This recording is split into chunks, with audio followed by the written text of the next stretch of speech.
بینندگان عزیز سلام، برنامه اخبار آزادی است و من عبدالله اشرف هستم همراهتان. در برنامه امروز جمعه 8 مارس این موضوع ها را داریم. فشار از خشونت، برخی از زنان تاجیک 8 مارس روز مادران را نیز در پناهگاه جشن میگیرند. در حکومت میبریم ما هم را آگاه میکردیم که زن روحاً بهت در خطر است و با او یاری رساند. محاکمه دو افسر که احتمالاً خنک نظری آنها باعث کشتار هویدای 5 ساله گشت در سرپوخوای روسیه شروع شد. محض همین افسر برای صادر شدن این جنایت باعث شده است اگر او لباس کارمند پلیس را به بر کرده سری وقت به عرض ساکنان واکنش میکرد این جنایت رخ نمیداد. شراف‌الدین گدایف ادعا دارد که برای نجات جانش مجبور بود با سناریوی آدم ربایان کار کند. امروز 8 مارس در سراسر جهان روزی بین‌المللی زنان تجلیل می شود. در این روز ساکنان در تاجیکستان با تحفه‌ها و سخن‌های نیک به تبریک بانوان می‌شتابند. اما یک طایفه زنها از این گونه لطف و مهربانی محرومند و بنابر آزار و اذیت از خانواده‌هایشان فرار کرده عین زمان در پناهگاه زندگی می‌کنند. همکارمان زرانگیز نوروز شاه به چنین یک پناهگاه در ولایت ختلان رفته این گزارش را تهیه کرده است که حال آن را با هم می‌بینیم. شوهرم با 3 تا کودک مای دستم کشید گرفت و از خانه زده پیش کرد. برو آمدم گفتم کودکم کتی خمه رفته در او آوی کنم. در آخرین لحظه زنی با او سراغه پناهگاهی را داد که زنان زیر خشونت را پرستاری میکند. این زنی 45 ساله همراه با کودکش به اینجا مراجعه کرد. اکنون عید مادران را در همین پناهگاه میگذراند. شوهرم من که خانشین که هستم با دیگر زن یافته است و زن قطعی زندگی میکنم گفته من زده فقط پیش میکند که تو برو مادر را من که صاحب ندارم به صاحبم در کوچه موندم قطعی کودکی مایدم. قربانیان شکنجه تا زمان حل مشکل در اینجا پناه میبرند. موجوده شریف و رهبری مرکز بحرانی در ختلان میگوید چند سال پیش وقتی یک قربانی خشونت خانوادگی را بعد صحبت با متخصصان به خانه برگردانیدند از طرف شوهرش کشته شد. این یک تکانی بزرگ برای هر یک کارمند ما بود که باید ما بسته این مرکز دستگیری رو کشویم چون که ما اصلا مرکزهای بحرانی یکی از فعالیتاش این مرکز دستگیری است یا که پناهگاه است. هر یک مرکز بحرانی باید این چیز داشته باشد. پس ما میدیدیم که وضعیت زن بیزی بس ما کوشش میکردیم رو به خونش روانه میکردیم. ما میبردیم خانه های خود ما کوشش میکردیم خیش تبار شه ما همه تمام در حکومت میبریم ما همه را آگاه میکردیم که زن روحاً بهت در خطر است و با او یاری رساندن. این اتاق خواب زنان قربانی خشونت خانوادگی است. طوری میبینید از رخت خواب و یک جوان عبارت است. همچنین در این خانه آنها میتوانند برای خود در آشخانه خوراک پزند و همچنین یک اتاق دارند برای بازی کودکانشان. مسئولین این پناهگاه میگویند اکثر این زنان همراه با 2، 3 و حتی 4 نفر کودکان در این خانه پناه میبرند و همینطور این زنان امکان دارند مدت 14 روز در این خانه با روانشناسان و حقوق شناسان کار کنند و در همین شرایط زندگی کنند. بعداً اگر امکان پیش اومد طور مسئولین میگویند آنها میتوانند باز بیشتر هم بمانند. در 3 سال فعالیت پناهگاه حدود 70 زن در حالتهای دشوار در این مکان زندگی کردند.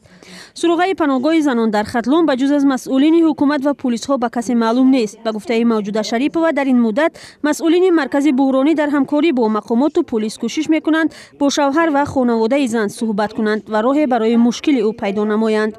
زنک میگه که اگر شوهرم دیگرگون شد من میخوام زندگی کنم چون که من 4 فرزند دارم مثلا 5 فرزند دارم من به خاطر فرزندم ولی در او خونه که روز خشونت زندگی کردن نمیتونم میخوام که شوهرم دیگرگون شود. اوید حق حقوق خودم من فهمیدم که چیکار کردن در سعادت میگوید با وضعی که حالا او دارد زندگی در پناهگاه برای او بهتر از خانه و جای دیگر است. او باید در این مدت برای ادامه زندگیش تصمیم بگیرد. میخواهد با کمک حقوق شناسان برای گرفتن کودکان و حق خود تلاش کند. در تاجیکستان 8 مارس روزی تعطیلی رسمی است. با استفاده از این فرصت ما نیز تمام زنان و بانوان و مادران را در تاجیکستان به این جشن تبریک میگوییم و برایشان تمام خوشی‌های زندگی را آرزو میکنیم. در شهر سرپوخوای روسیه دادگاه صنایع برگزاری مرافعه الکساندر سیامین گمانبر به قتل هویدا تیلازاده را تعیین کرد. همزمان در رابطه با قتل این طفل 5 ساله تاجیک پرونده 2 نفر کارمند پلیس روسیه نیز به دادگاه رفت. وکیلان مدافع میگویند اگر کارمندان پلیس به عرض ساکنان بی‌اعتنایی ظاهر نمی‌کردند از کشتار هویدا پیشگیری کردن ممکن بود. کیومرثی عطا موضوع را ادامه می‌دهد. سنه مرافعه دادگاهی الکساندر سیومین نفری متهم به قتل هویدا طلازاده معین شد. تحقیق پرونده قتل هویدا طلازاده کودک 5 ساله تاجیک که در ناحیه سرپخوی روسیه کشته شد پس از 9 ماه به انجام رسید. عبدالسلام سعیدوف پدر هویدا طلازاده روز 8 مارس از شهر سرپخوی روسیه در صحبت با رادیوی آزادی گفت مرافعه دادگاهی الکساندر سیومین روز 22 مارس برگزار خواهد شد. در قضیه قتل هویدا طلازاده بر ضمن الکساندر سیومین 2 افسر میلیسای ناحیه سرپخو هم جوابگر شدند. آنها برای سهلنگاری در اجرای وظیفه متهمند ولی پروندهشان از پرونده الکساندر سیومین جدا است. روز 7 مارس مرافعه گیورگی کوزنتسوف یکی از ناظران منتخبی شروع شد ولی به خاطر آنکه وکیل مدافع او بیمار است مرافعه تا سنه 2 اپریل موقوف گذاشته شد. گیورگی کوزنتسوف در آن متهم می‌شد که نسبت به شکایت‌های قبلی ساکنان در مورد توجه ناسالم سیومین به کودکان و نشان دادن آلات مردیش در کوچه خنک نظری کرده است. کوزنتسوف اظهار داشته است که در سراغ نشان داده ساکنان کسی را پیدا نکرد. پس از این مرافعه کوتاه روز پنجشنبه 7 مارس دگیر خساو وکیل مدافع عبدالسلام سعیدوف پدر هویدا در حضور خبرنگاران چنین گفت: محض همین افسر برای صادر شدن این جنایت باعث شده است. اگر او لباس کارمند پلیس را به بر کرده سر وقت به عرض ساکنان واکنش میکرد این جنایت رخ نمیداد. من با پرونده شناس شدم و او گزارش دروغین پیشکش کرده است که برای باز کردن پرونده اساسی نیست چون که گویا او به این آدرس حاضر شده است اما این شخص را پیدا نکرده است، در حالی که ساکنان بینا به واسطه به سیومین انگشت اتهام دراز کرده بودند و سیومین را همان زمان میشد دستگیر کرد. هویدا طلازاده زاده شهر کلوب روز 22 ایول سال 2018 در نزدیک خانه‌شان از میدانچه بازی در شهر سرپخو ناپدید شد و جسد او را روز دیگر در بالخلطه ورزشی در نزدیک راه آهن پیدا کردند. این فاجعه مهاجران تاجیک و جامعه روسیه را تکان داد و بعد آن سردار ریاست کارهای داخلی سرپخو نیز از مقامش برکنار شد. والری پوچکوف که سابقه 25 ساله کاری در نهادهای وزارت امور داخلی روسیه را دارد ماه اوگوست سال 2016 سردار ریاست منطقوی پلیس سرپخو تعیین شده بود. بیننده عزیز، گزارشی که حالا تماشا کردید با کمک شما نواربرداری و تهیه شده است. کاربران گرامی آزادی ویدیو جایز به تاکید است که رقم مخصوص ما در وایبر و واتساپ همانا در خدمت شماست. اگر می‌خواهید خبر و عکس و نوار فرستاده شما در برنامه خبری رادیو آزادی نشر شود پس با ما تماس بگیرید. +420 724 05 66 81. در صورت دریافت مواد از شما ما حتما تماس می‌گیریم. شرافالدین گدایف یکی از فعالان مخالفان در خارج گفت که دادستانی هلند در رابطه با قضیه در مسکو را بوده و به تاجیکستان برده شدن او پرونده باز کرده است و تحقیق را ادامه می‌دهد. او روز 7 مارس در امستردام با خبرنگاران رادیوی آزادی خرامان بقازاده و مومین احمدی گفت در روسیه نیز وکیل می‌گیرد و مقامات آن کشور را نیز به چالش می‌کشد. من بسیار کسا رو دیدم و فعلا من نمیتونم نام آنها رو گیرم، ولی من گفتم میتونم که تفتیشاتی که در هلند شروع شده است تفتیشات باید که شخصانی که در این جنایت بین‌المللی دست داشتن و حکومت تاجیکستان و شرکت سامان علیه آنها تفتیشات هلند میتوند این اعلام کند. یا شما آماده بودید در ذهنتون که همین گونه حالت میشود؟ من ویدیویی که گذاشته رفتم این آمادگی من در 3 حالت بود. آمادگی من در حالت دزدی، آمادگی من در حالت کشتن، آمادگی من در حالت گم شدن. شما نمیترسیدید که نه من عموما نمیترسیدم شما رو میکشن یا نه من اصلا از این نمیترسیدم، به خاطری که من پیشکی وقتی ثبت کردم ویدیویی که پیش از سفرم من البته آماده بودم که شاید این حالت دروغ داد چون تجربه روسیه رو همه ما تاجیکا داریم. در ادامه مصاحبه اختصاصی با رادیوی آزادی گدایف گفت بعد آنکه به دوشنبه رسیدند او را از فرودگاه به تهخانه ریاست کافتوکاب جنایی وزارت کارهای داخلی بردند.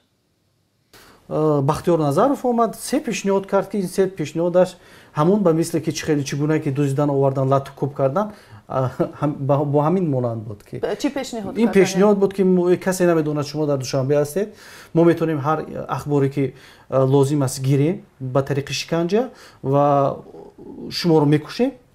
دومین پیشنهاد این که شما اگر بسیار رحم کنیم این 25 سال است و وگرنه ما زندان یک عمر میکنیم و دیگرم که همکاری میکنی و مقابل اپوزیسیا کار میکنی. شما چطور در همون لحظه ها تصمیم گرفته میتوانستید که بعد از اون میبرایم شاید آزاد میشوم و امکان پیدا میکنم؟ یعنی در همونجا هم فکر میکردید که شانس برای رها شدن شما هست؟ وقتی که من با گنرال ها صحبت کردم و میدونید من چی به یادم زد، اون چیزی که ایام‌الدین یکی سابق اعضای نهضت یا این پایه‌گذار اعضای نهضت میگفت اون چیز رو تکرار میکردن این گنرال ها. وقتی که اون چیز رو تکرار میکردن من فهمیدم که رژیسورای اون سناریوها اینها هستند و فهمیدم که این یک بازی است و من نقشه کشیدم که اگر که آزاد شدن من زود نشود شاید تا دوره این بازی تا دوره کنفرانس ورشاوا رود. در ورشاوا میتونم که این همین اگر رژیسور باشم با همین رژیسور میتونم من ورشاوا روم در ورشاوا اعلام کنم که من در همین قدر وقت در کدام حالت قرار داشتم. اما یک مسئله باز هم در ذهن شاید ناظران تمام این قصه های شما میچرخد که تا کجا همپیمان های سابق شما در مخالفین در هیئت مخالفان حالا هم به شما اعتماد دارند؟ فکر نمی کنید که بعد از اون چی که گذشت، بعد از اون که شما رفتید و با روسیه صحبت کردید و از این چیزا، همین چیز به اعتماد نسبت شما تاثیر منفی میرساند؟ نه اصلا من همپیمانای سابق ندارم. همه همپیمانای من بودن، هستند و میمونند. هیچگاه من با همپیمانانم باور دارم، با اونهایی که من کار میکنم باور دارم، آنها با من باور دارند. من هر کاری میکنم برای وطن و ملت آینده تاجیکستان میکنم. هیچ آنها میدونند که من هیچ کاری بر ضرر نه همپیمان، نه بر ضرر نه وطن و نه ملت من نمیکنم. من هیچگاه با هیچ کس خیانت نکردم و خیانت در وجود و در خون و پوست من نیست. حالا شما خود را عضو پیمانی؟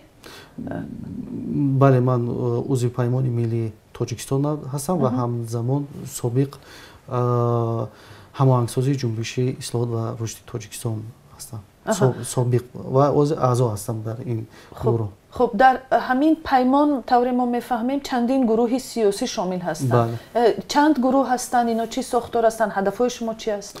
هدفهای ما اصلا این است که تاجیکستان باید یک جامعه دموکراتی و دنیوی باشد و همه حقی برابری حقوقی داشته باشند، همه در نزد قانون برابر باشند. بینندگان عزیز، مصاحبه اختصاصی رادیوی آزادی با شراف‌الدین گدایف را در شکل مفصل در سامانه www.azadi.org و صحیفه آزادی ویدیو در شبکه اجتماعی یوتیوب می توانید تماشا کنید. قربانشاه الچیبویف، بیناکاری که از گنبد مسجد بزرگ دوشنبه افتاده بود، در بیمارخانه از عالم درگذشت. از 8 نفری که در محل ساختمان مسجد بزرگ دوشنبه از گنبد کلان آن به زمین افتاده بودند، این دومین نفر است که از عالم درگذشت. قربانشاه الچیوی 38 ساله ساکن ناحیه درواز می باشد که ششم مرد در محل زیستش دهه دروبک به خاک سپرده شد. نورعلی قربانوف، مدیر شعبه جراحی عصبی مرکز ملی طبی تاجیکستان، در صحبت با رادیو آزادی گفت الچیف از سرش جراحت برداشته، هر مغزش آسیب دیده بود و با همین جراحت درگذشت. قربانی دیگر این حادثه دولتشاه یوسپوف ساکن 60 ساله ناحیه رودکی شام 27 فوریه در شفاخانه قریه بالا به هوش ناآمده درگذشته است. به گفته طبیبان جگر یوسپوف بر اثر افتیدن به زمین کفیده بوده است. اکثریت افراد سرازیر شده از بلندی حدود 30 متر در بینای مسجد کارمندان شرکت ساختمان می باشند. اینجا رسیدیم به پایان برنامه امروز. اخبار و گزارش‌های بیشتر در وبسایت www.azadi.org و کانال آزادی ویدیو در صحیفه اجتماعی یوتیوب دسترس شما است. روزهای استراحت خوب داشته باشید. خدا حافظی هر یک شما.